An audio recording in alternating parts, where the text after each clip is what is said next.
relationship between chocolate consumption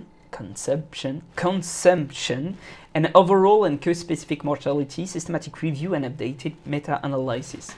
Donc on se retrouve aujourd'hui pour une revue informelle d'études. Je trouve ça très rigolo. Quand je l'ai vu passer, je me suis dit oh, je vais le faire parce que ça ajoute à mon biais de confirmation. Une étude qui montre que le fait de consommer du chocolat aurait tendance à être bon pour la santé.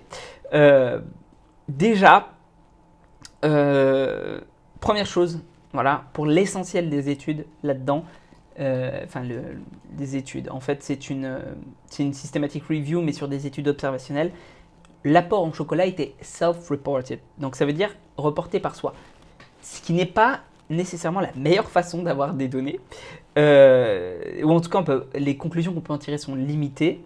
On ne peut pas non plus, comme ce sont des données observationnelles, exclure, même s'ils ont utilisé des variables d'ajustement, exclure que les ajustements n'aient pas été faits jusqu'au bout et qu'il ne reste pas des variables confondantes. Ceci dit, je trouve que l'étude a été plutôt bien menée. Elle est rigolote et en tout cas on a envie d'y croire parce que les hommes qui mangeaient le plus de chocolat prenaient aussi le plus soin de leur santé. Et ça, ça veut dire que, on a envie d'y croire. Je dis plutôt le dire dans le sens inverse, c'est plutôt quelque chose de négatif pour le coup, mais je dirai après pourquoi on a envie d'y croire. Ça, pour le coup, s'ils prenaient plus soin de leur santé, peut-être que c'est une variable qui n'a pas été totalement ajustée, d'accord, parce qu'on ne peut pas être sûr d'avoir ajusté pour tout à quel point ils prenaient plus soin de leur santé. Mais voilà, c'est là où je vais en venir sur le fait qu'on a envie d'y croire.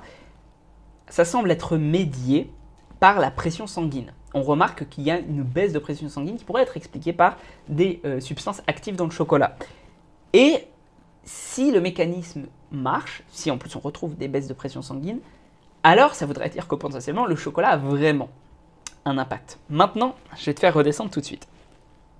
L'effet max, on le retrouve, l'effet maximum, voilà, on le retrouve à 5 grammes de chocolat par jour. Ce qui veut dire sur une semaine 35 grammes de chocolat, ce qui doit représenter à peu près un tiers de tablette de chocolat noir. C'est pas beaucoup, c'est vraiment pas beaucoup. Une tiers de tablette de 100 grammes.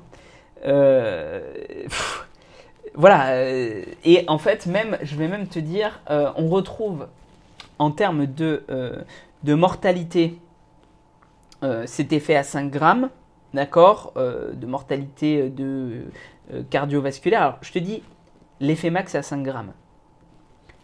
Je fais un peu, c'est pas vraiment ça. Plutôt, il y a une grosse diminution aux alentours de 5 grammes, voire même de 3 grammes en fait. Grosse diminution aux alentours de 5 grammes. Et après, il y a certaines variables qui font quand même, il y a quand même une diminution, d'accord. On est quand même sur une pente descendante.